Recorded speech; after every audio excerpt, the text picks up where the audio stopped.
ಎಲ್ರಿಗೂ ನಮಸ್ಕಾರ. ಪುರವೀರ ಕ್ರಿಯೇಟಿವ್ಸ್ ಚಾನೆಲ್ನ ವೀಕ್ಷಕರೆಲ್ಲರಿಗೂ ಸಜೀವ ಆರೋಗ್ಯ ಕಾರ್ಯಕ್ರಮಕ್ಕೆ ಆತ್ಮೀಯ ಸ್ವಾಗತ. ಇನ್ನೇನು ಚಳಿಗಾಲ ಬಂದೇ ಬಿಡ್ತು.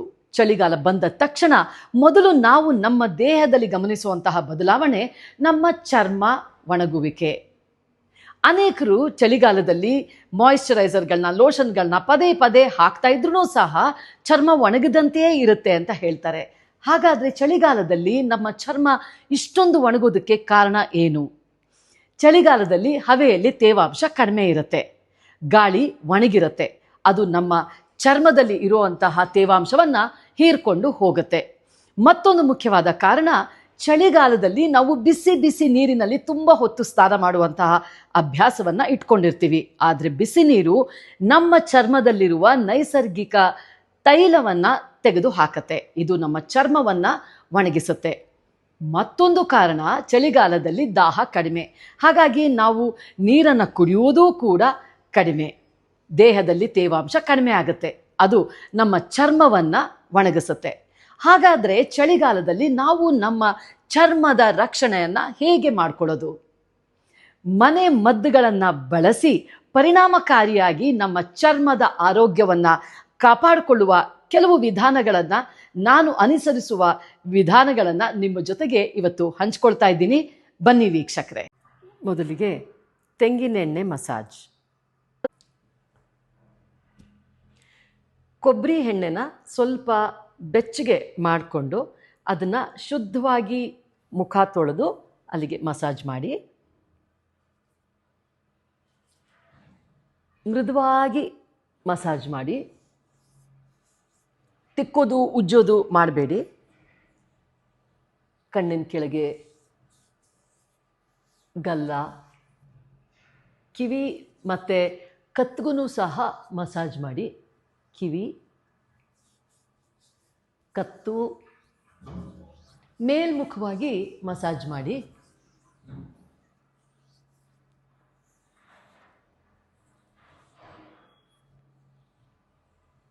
ಇದನ್ನು 2 ರಿಂದ 3 ಗಂಟೆಗಳ ಕಾಲ ಹಾಗೆ ಬಿಟ್ಟುಬಿಡಿ. ಆ ಸಮಯದಲ್ಲಿ ನೀವು ನಿಮ್ಮ ಮನೆ ಕೆಲಸಗಳನ್ನು, ಓದೋದು, ಬರೆಯೋದು, ಅಡುಗೆ ಮಾಡೋದು ಅದೆಲ್ಲವನ್ನು ನೀವು ಮಾಡಿಕೊಳ್ಬಹುದು.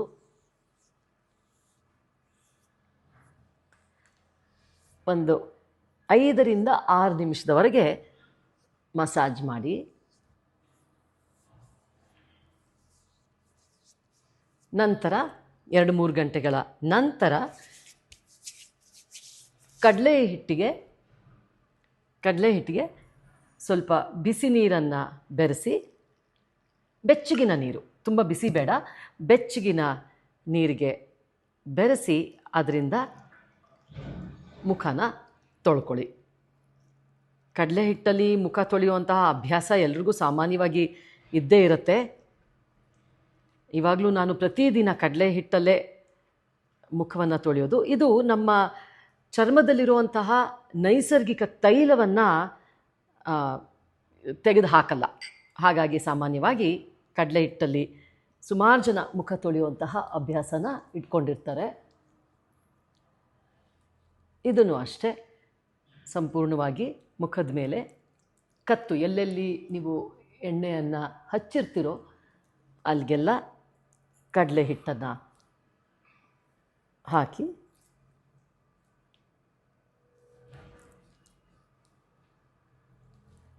ಇದನ್ನು ಬೆಚ್ಚಗಿನ ನೀರಲ್ಲಿ ತೊಳೆದು ಬಿಡಿ.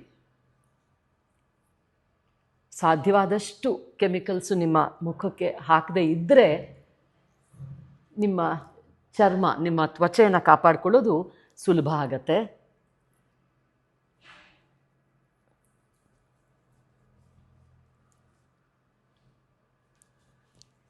ಇದನ್ನು ಇವಾಗ ಬೆಚ್ಚಗಿನ ನೀರಲ್ಲಿ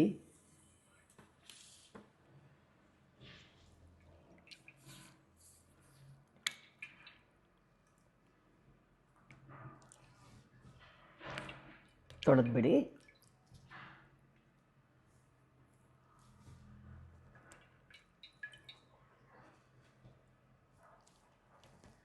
ನಿಮ್ಮ ಮುಖ ಎಷ್ಟು ಮೃದುವಾಗಿ ನಿಮಗೆ ಭಾಸವಾಗುತ್ತೆ ಅಂದರೆ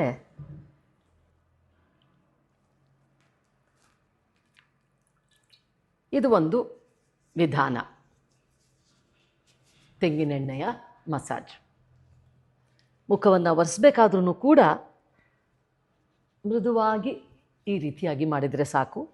ಆದಷ್ಟು ಉಜ್ಜೋದು ತಿಕ್ಕೋದು ಕಡಿಮೆ ಮಾಡಿದ್ರೆ ಉತ್ತಮ, ಅದರಲ್ಲೂ ಮುಖಕ್ಕೆ. ಯಾಕಂದರೆ ಇಲ್ಲಿನ ತ್ವಚೆ ತುಂಬ ಮೃದುವಾಗಿರುತ್ತೆ. ಇದು ಒಂದು ವಿಧಾನ. ಇದನ್ನು ವಾರಕ್ಕೆ 2-3 ಸಲನಾದರೂ ಮಾಡಿದ್ರೆ ಅನುಕೂಲ ಆಗತ್ತೆ. ಇದರಿಂದಾಗುವ ಲಾಭ ಚರ್ಮಕ್ಕೆ ತೇವಾಂಶವನ್ನು ನೀಡುತ್ತೆ ಮತ್ತು ಒಣಗಿದ ಚರ್ಮ ಹದಗೆಡದಿರೋ ಹಾಗೆ ಕಾಪಾಡುತ್ತೆ. ಚಳಿಗಾಲದಲ್ಲಿ ಇದನ್ನು ವಾರಕ್ಕೆ 2 ಬಾರಿ ಆದ್ರೂ ಮಸಾಜ್ ಮಾಡುವಂಥ ಅಭ್ಯಾಸವನ್ನು ರೂಢಿಸ್ಕೊಳ್ಳಿ. ಹಾಲಿನ ಕೆನೆ ಮತ್ತು ಅರಿಶಿನ ಪುಡಿಯ ಫೇಸ್ ಪ್ಯಾಕ್.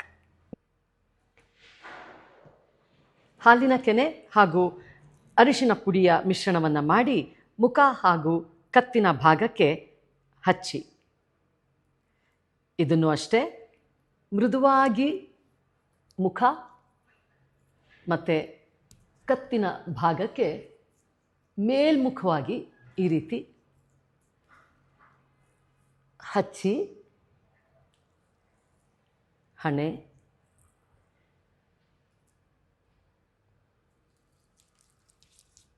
ಮೂಗು,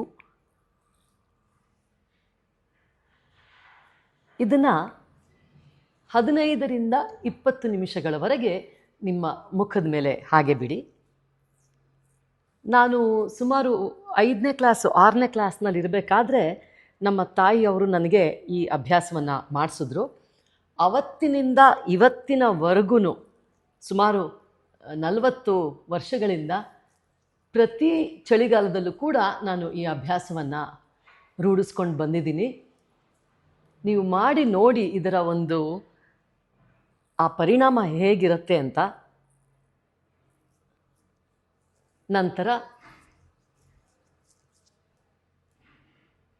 15-20 ನಿಮಿಷ ಆದ ನಂತರ ಮತ್ತೆ ಇದನ್ನು ಕಡಲೆ ಹಿಟ್ಟು, ಬಿಸಿನೀರಿಂದ ಮಿಶ್ರಣ ಮಾಡಿಕೊಂಡಂತಹ ಕಡಲೆ ಹಿಟ್ಟು ಹಾಕಿ ಬೆಚ್ಚಗಿನ ನೀರಿನಲ್ಲಿ ತೊಳೆದು ಬಿಡಿ.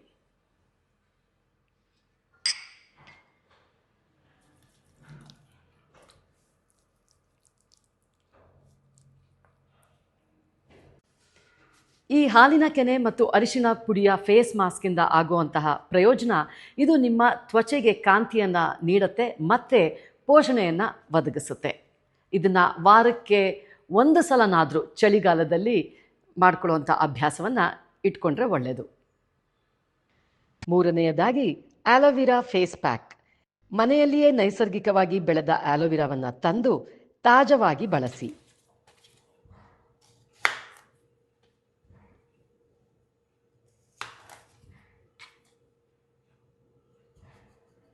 Aloe vera gel.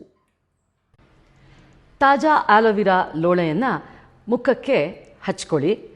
ಇದನ್ನು 15ರಿಂದ 20 ನಿಮಿಷಗಳವರೆಗೆ ಹಾಗೆ ಬಿಡಿ.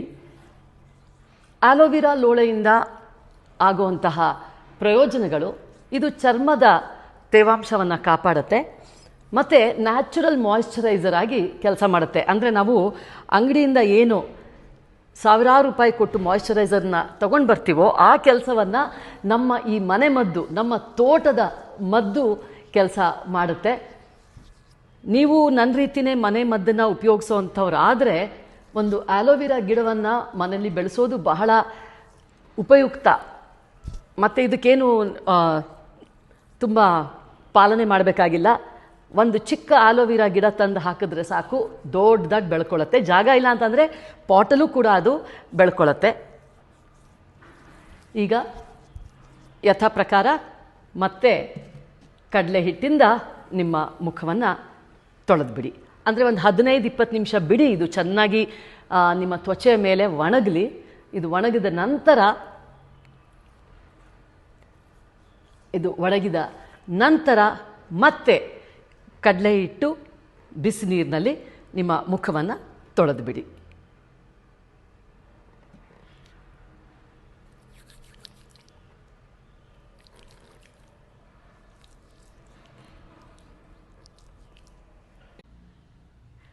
ಚಳಿಗಾಲದಲ್ಲಿ ನಮ್ಮ ತ್ವಚೆಯ ಆರೈಕೆಗಾಗಿ ನಾನು ಅಳವಡಿಸ್ಕೊಂಡಿರುವಂತಹ ಈ 3 ಮನೆಮದ್ದುಗಳನ್ನು ಇವತ್ತು ನಿಮ್ಮ ಜೊತೆಗೆ ಹಂಚ್ಕೊಂಡಿದ್ದೀನಿ. ಕೊಬ್ಬರಿ ಎಣ್ಣೆ ಮಸಾಜ್, ಹಾಲಿನ ಕೆನೆ ಮತ್ತು ಅರಿಶಿನ ಪುಡಿಯ ಫೇಸ್ ಪ್ಯಾಕ್ ಮತ್ತು ಆಲೋವಿರಾ ಲೋಳೆ, ಇದನ್ನು ನಿಮ್ಮ ಜೊತೆ ಹಂಚ್ಕೊಂಡಿದ್ದೀನಿ. ನಾನು ತ್ವಚೆಯ ತಜ್ಞಳೂ ಅಲ್ಲ, ವೈದ್ಯಳೂ ಅಲ್ಲ. ನಮ್ಮ ತಾಯಿ, ನನ್ನ ಚಿಕ್ಕಮ್ಮ, ಅವರು ನನಗೆ ಕೊಟ್ಟಂತಹ ಒಂದು ಬಳುವಳಿ, ಅವರೇನು ನನಗೆ ಅಭ್ಯಾಸ ಮಾಡಿಸಿದ್ರು ಚಿಕ್ಕ ವಯಸ್ಸಿನಿಂದ, ಅದನ್ನು ನಾನು ನಿಮ್ಮ ಜೊತೆಗೆ ಹಂಚ್ಕೊಂಡಿದ್ದೀನಿ. ಇದು ಎಲ್ರಿಗೂ ಸೂಟ್ ಆಗುತ್ತೆ ಅಂತ ಏನೂ ಗ್ಯಾರಂಟಿ ಇಲ್ಲ. ಒಬ್ಬೊಬ್ಬರ ತ್ವಚೆ ಒಂದೊಂದು ರೀತಿಯಾಗಿ ಇರುತ್ತೆ. ಹಾಗಾಗಿ ಯಾವುದು ಸೂಕ್ತ ಅನ್ನೋದು ನಿಮಗೆ ಚೆನ್ನಾಗಿ ಗೊತ್ತಿರುತ್ತೆ. ಅದರ ಪ್ರಕಾರವಾಗಿ ನೀವು ಅಭ್ಯಾಸವನ್ನು ಮಾಡ್ಕೊಳ್ಳಿ. ಮತ್ತು ಈ ಚಳಿಗಾಲದಲ್ಲಿ ನಿಮ್ಮ ತ್ವಚೆಯ ಆರೈಕೆಯನ್ನು ಚೆನ್ನಾಗಿ ಮಾಡ್ಕೊಳ್ಳಿ ಅಂತ ಹೇಳ್ತಾ, ಮತ್ತೊಮ್ಮೆ ನನ್ನ ಕಾರ್ಯಕ್ರಮವನ್ನು ವೀಕ್ಷಿಸ್ತಾ ನನಗೆ ಬೆಂಬಲಿಸ್ತಾ ಬಂದಿರೋ ನಿಮ್ಮೆಲ್ಲರಿಗೂ ನನ್ನ ಹೃತ್ಪೂರ್ವಕವಾದ ಧನ್ಯವಾದಗಳು.